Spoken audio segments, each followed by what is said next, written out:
This is a story all about how I left my plants for 4 weeks and they didn't die. Traveling is fun, but it leaves many plant parents worried about the well-being of our plants at home. I left my plants longer than ever before and used 6 tips to hopefully keep them alive. Number 1, ask for help. This one is obvious. Friends, family, co-workers, anyone who you can trust. Just ask them. Mostly they are happy to help. But I know sometimes you don't have anyone around who you can ask. In this case, you can check out the internet to see if there's any professional plant sitters around. I did that for a while. If not, then just skip to the next tips because these still apply to you. In any case, provide your helper with a detailed written instruction on everything. Try to make it as easy as possible for them. Use stickers on the plants. Meet up beforehand, anything that might help. Especially with big fancy plant collections, it's a lot of work to put on someone else, so the following steps are still essential for the survival of your plants. This one is simple. Place your plants together in 1 or 2 areas in your home. This helps create a microclimate that retains humidity and it makes it easier to water your plants all at once. I take my plants out of their cache pots and place them into those big plastic trays. This way they can easily be hosed down all at once. On this note, the hose is the best investment I have ever made. It's not expensive at all. I can attach it to my kitchen sink and reach every plant in my home. Number 3 is probably the most important and most helpful tip of them all. It is plastic boxes, or as I like to call them, plant spas. Grab some of those cheap plastic boxes from a hardware store and put all of your smaller to mid-sized plants in there. Close the lid and you're good to go for weeks.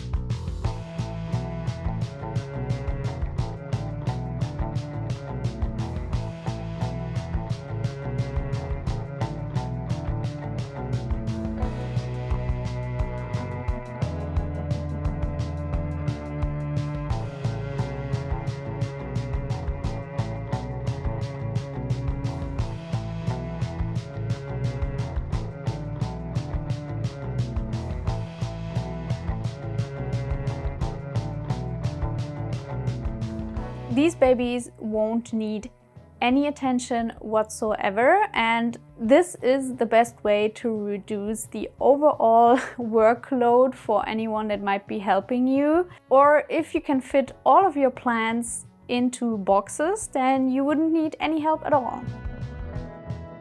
Now you might know this issue from your prop boxes already, which are basically the same thing. In an ideal world, you should ventilate your boxes every few days probably, just to prevent condensation of water on the box and the leaves, any fungus issues. But I have done this many times already and I can confidently say up to 2 weeks this is no issue at all in my experience. Most of your plants will enjoy the added humidity very much. Number 4, reduce the light. If possible, move your plants away from any direct sun to prevent them from drying out too quickly. And added bonus, if you can, lower the temperature, because this will slow down the overall metabolism of the plant. Since I have most of my plants under grow lights, I just adjusted the time duration of light to lower the overall intensity of light and warmth and energy they were receiving.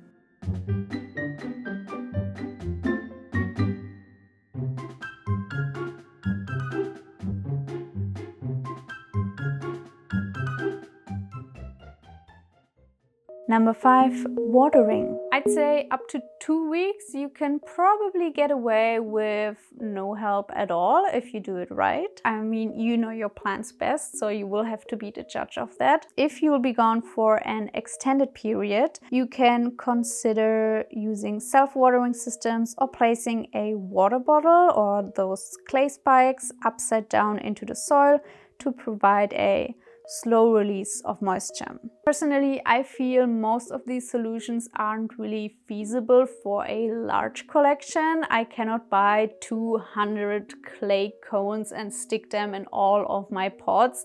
They are very different in size and very different in need, and this is probably a good solution for someone with a healthy amount of plants, which is not me. I want to mention moss poles separately here because for those I also had to come up with an idea. And from previous years I still had an automatic pumping system in my cellar, so I just took it out, attached all of the little cables to my moss pole, and this way it would turn on once a day automatically and pump a defined amount of water through all of those cables.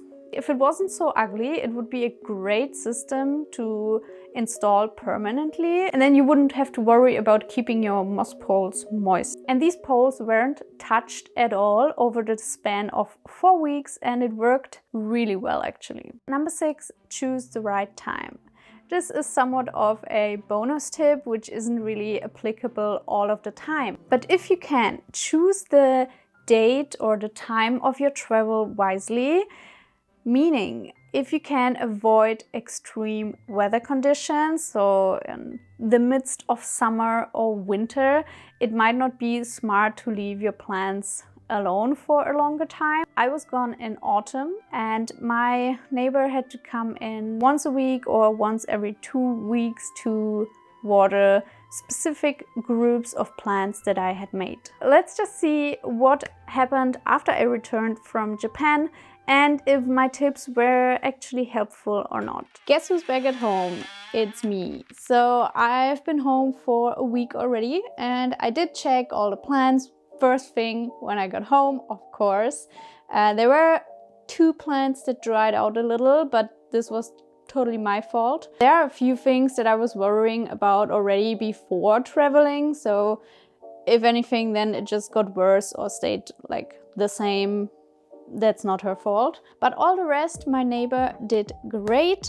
Other than that, I'm back and I think that's a great opportunity to clean out the pots because everything is out of the pots now, and also maybe rearrange a few things, maybe cut back a few things, just get everything back together nicely. I love coming back home after like a extended period of time, like even after a week or after 2 weeks, you just notice the difference of your plants so much more when you're gone. So I love that about traveling, coming back home.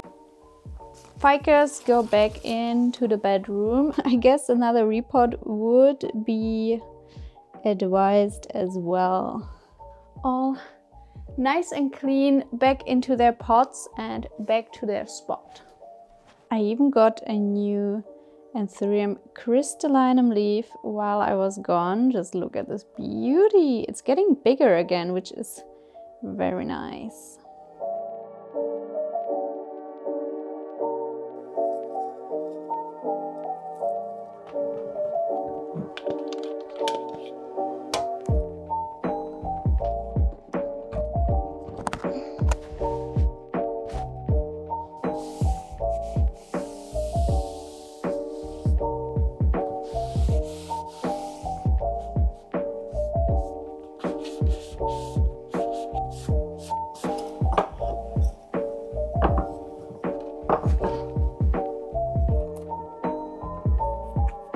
And this is my Anthurium corner all back together. From all of the plants, I had 2 that dried out a little bit, but they are still alive. They bounced back quite well.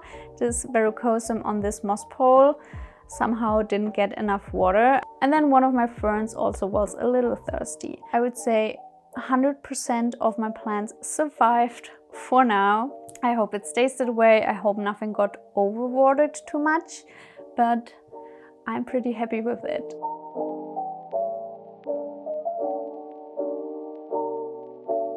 Well, other than the plants outside that my neighbor was taking care of, I also prepared tons of plastic boxes, which I put majority of my smaller plants in. Of course, there's a lot of condensation happening inside the box if you're not opening it for 4 weeks.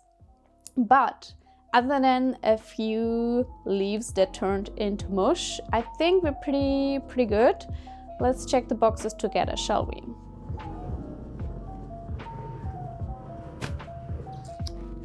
Okay guys, these are the goods, the really interesting stuff. I already did a video on my plant spa method, so whenever I have a struggling plant that would enjoy some more humidity to produce roots, to maybe don't lose as much water from the leaves because it has bad roots, I just pop it into a plastic box, leave it in there, occasionally like aerate the boxes, but other than that, it's tropical plants. They enjoy the humidity, obviously. So I anticipate most of these plants looking okay. Let's just take it one by one and see how the plants did. It's huge. Look, isn't this cool? My tower of plants. Let's start right here. Since I have been at home for a week already, I have been aerating the boxes, and the plants in here are all like propagations of monsteras, a few Hoyas in there as well. I put all different kinds of plants in here. There's also some Schinepsis, Epipremnum Siebe Blue. We have some more succulent type plants in here. A lot of them are growing new leaves actually, so okay, let's check out the next box because this is a little more interesting. I have a few bigger sized plants in here. First up, Anthurium pallidiflorum, and look, I'm going to be very careful, but it has pushed a new leaf while it was in here, and it also tried to grow a ridiculous root. The root growth in here looks good as well. Next, let's try to get out her. I put in my Hoya Bella. Yeah, looks healthy. Another thing that will inevitably happen when you put your plants in high humidity over a longer period of time, you can expect your plants to push out a lot of aerial roots. I typically don't really enjoy the look of it, but once you take them out, they will dry up and you can take them off anyway. So I mean, now would be a great time to do propagations probably, because you already have roots. All in all, the plants look great and it seems that there's new leaf growth everywhere, but what I noticed with all the different kind of plants is leaves or plants that were struggling before I put them in, or that were already on the way out or damaged, whatever, will mold if you put them in a box and don't aerate it for 4 weeks. Maybe it would be smart to remove like dead or yellowing leaves before you put them in here. The Pilea that I had outside for the summer did abort a lot of the leaves that were on the way out already, and just they turned brown. I think it still looks pretty good overall. You can see she threw off quite a few of the leaves. In this box, everything looks amazing actually. The begonia, thriving. We've got a new leaf from my Philodendron McDowell. New leaf from Anthurium verruquianum, looking excellent. Some crazy root growth. What the hell is this? Who did this? Oh, that's the queen. Another begonia, also looking very cute.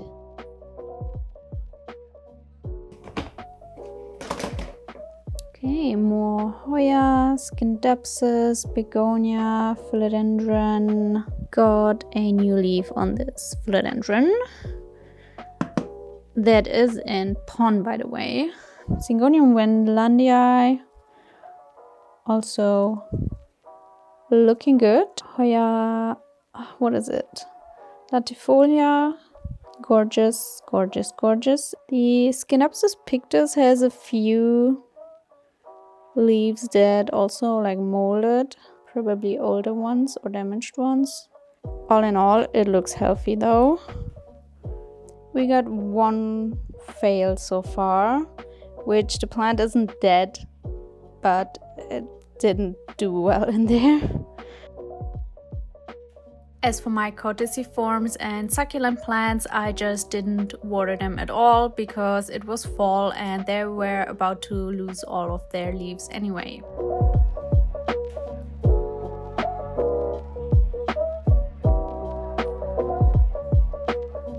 Taking all circumstances into account, I was left with an average and totally appropriate amount of fallen leaves in my opinion. By following all of these tips, I'm sure you can leave for your next travel relaxed and worry-free. Don't think about your plants at home too much. Some losses are probably unavoidable, but if we can keep it to a minimum, I think that's a win for us. You got this.